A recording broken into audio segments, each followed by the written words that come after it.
ஆளுநர்கள் மூலமாக தொடர்ச்சியாக இத்தகைய தமிழ்நாட்டுக்கு எதிரான ஒரு போக்குகளை கடைபிடிப்பது என்பது தொடர்ந்து இருந்து வருகிறது.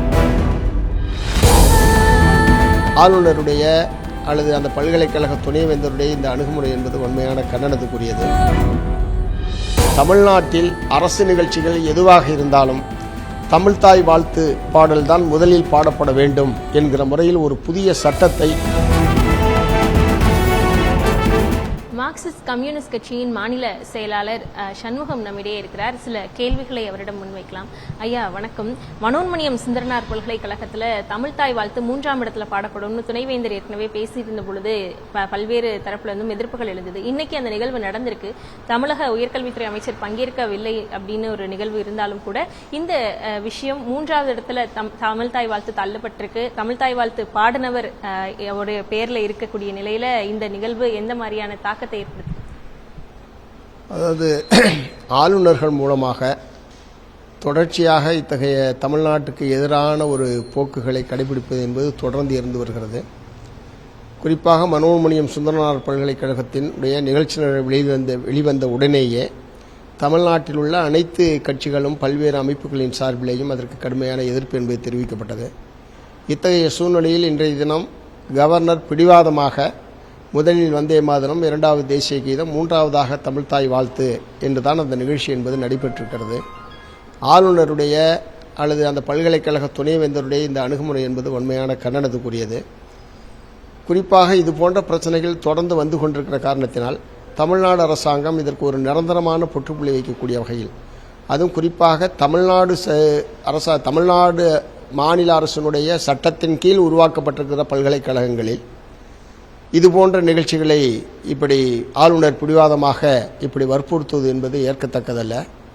மத்திய பல்கலைக்கழகங்கள் என்றால் மத்திய சட்டத்தின் கீழ் செயல்படுகிற பல்கலைக்கழகங்கள் என்பது வேறு. ஆனால் சென்னை பல்கலைக்கழகமாக இருந்தாலும் மனோன்மணியம் சுந்தரனார் பல்கலைக்கழகமாக இருந்தாலும் இவையெல்லாம் மாநில அரசாங்கத்துறை சட்டத்தின் கீழ் செயல்படக்கூடிய பல்கலைக்கழகங்கள் என்கிற முறையில் மாநில அரசாங்கத்தினுடைய வழிகாட்டலில் தான் அது செயல்பட வேண்டும். இப்போது நடந்திருக்கிற நிகழ்வு என்பது முற்றிலும் தவிர்க்கப்பட்டிருக்க வேண்டும். ஆனால் தமிழ்நாட்டு மக்களுடைய உணர்வுகளை பற்றியோ தமிழ்நாட்டில் செயல்படக்கூடிய அரசியல் கட்சிகள் அமைப்புகளுடைய உணர்வுகளை பற்றியோ கடுகளவும் கவலைப்படாமல் ஆளுநர் இப்படி நடந்து கொண்டிருப்பது என்பது வன்மையான கண்டனத்துக்குரியது.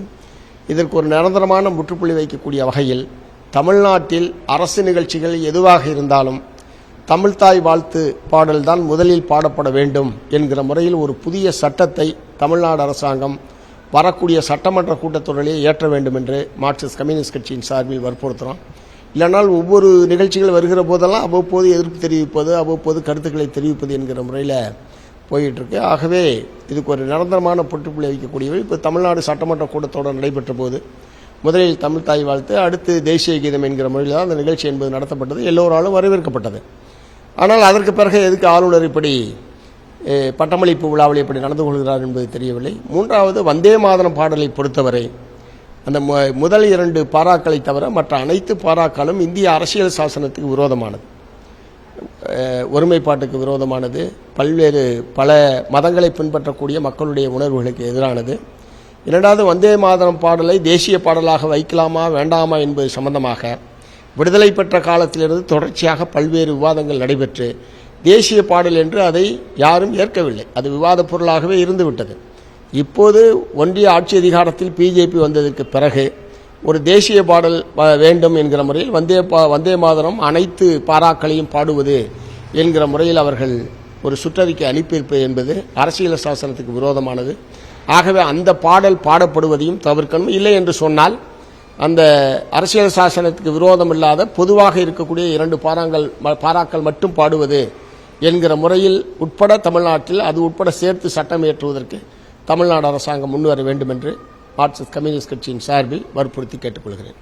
இந்த விவகாரத்தை பொறுத்த வரைக்கும் வேந்தரா ஆளுநர் செயல்படுறதுனால, அவர் கலந்துக்கக்கூடிய நிகழ்ச்சி அப்படிங்கறதுனால அவங்க சொல்லப்படக்கூடிய அந்த நடைமுறைப்படி தான் முன்னெடுக்க வேண்டியிருக்கு, அதுபடிதான் நடந்திருக்கு அப்படிங்கிறது அவங்க சைட்ல சொல்லக்கூடிய ஒரு விஷயமா இருக்கு.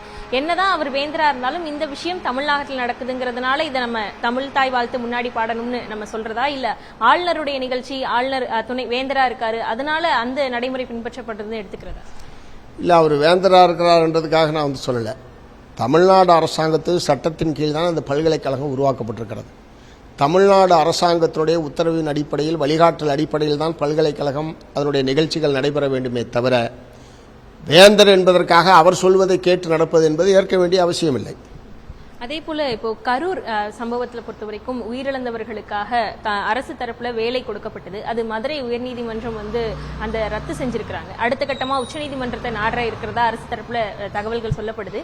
இந்த விவகாரத்துல அரசு என்ன மாதிரி நடவடிக்கை எடுத்திருக்கணும்? ஏற்கனவே இடதுசாரிகள் தரப்புல இருந்து இது மறுபரிசீலனை செய்யணும், தனியார் வேலை கூட பரவாயில்லைன்னு பேசியிருந்தோம். இந்த விவகாரத்துல என்ன மாதிரி நடவடிக்கை எடுத்துக்கணும்? ஏன்னா ஏற்கனவே பிரச்சனையில இருந்தவங்களுக்கு ஒரு நிவாரணம் மாதிரி கொடுக்கப்பட்டு இப்போ அது இல்லைன்னு ஆயிருக்கு. இந்த விஷயம் எப்படி பார்க்கணும்? இல்லை, ஏற்கனவே இந்த மாதிரியான ஒரு அறிவிப்பு வந்த உடனேயே மார்க்சிஸ்ட் கம்யூனிஸ்ட் கட்சியின் சார்பில் விரிவான அறிக்கையை நாங்கள் வெளியிட்டிருக்கிறோம். ஏராளமான விபத்துக்கள் நடக்கிறது, சாலை விபத்துக்கள். இப்போ நேற்றுக்கு உயர்நீதிமன்றம் கேட்டிருப்பதைப் போல பட்டாசு ஆலை விபத்து, அல்லது இப்போ இங்கே திருவள்ளூரில் அம்மோனியா கசிவு ஆலையினால் விபத்து, இந்த மாதிரி ஏராளமான விபத்துக்கள் நடைபெறுகிறது. விபத்தில் இறந்தவர்களுடைய குடும்பங்கள் அனைவருக்கும் அரசு வேலை என்கிற முறையில் ஒரு முடிவை நிச்சயமாக அரசாங்கத்தால் எடுக்க முடியாது.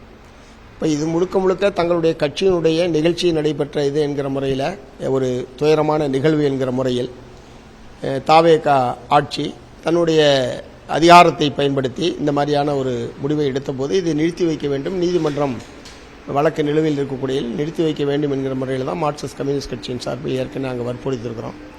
அதே இதில் இது இத்தகைய பிரச்சனைகளில் என்ன மாதிரியான வழிமுறைகளை கடைபிடிப்பது என்பது சம்பந்தமாக ஒரு வழிகாட்டும் நெறிமுறைகளை தமிழ்நாடு அரசாங்கம் உருவாக்க வேண்டும் என்பதை ஏற்கனவே நாங்கள் வற்புறுத்திருக்கிறோம்.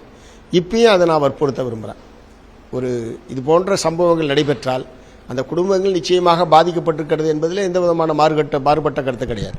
இப்போ இது போன்ற நேர்வுகளில் எத்தகைய அணுகுமுறைகளை தமிழ்நாடு அரசாங்கம் கடைபிடிக்க வேண்டும் என்பது சம்பந்தமாக எல்லோரோடையும் கலந்து பேசி ஒரு வழிகாட்டு நெறிமுறைகளை உருவாக்குவதுதான் இதற்கான தீர்வாக இருக்க முடியும்.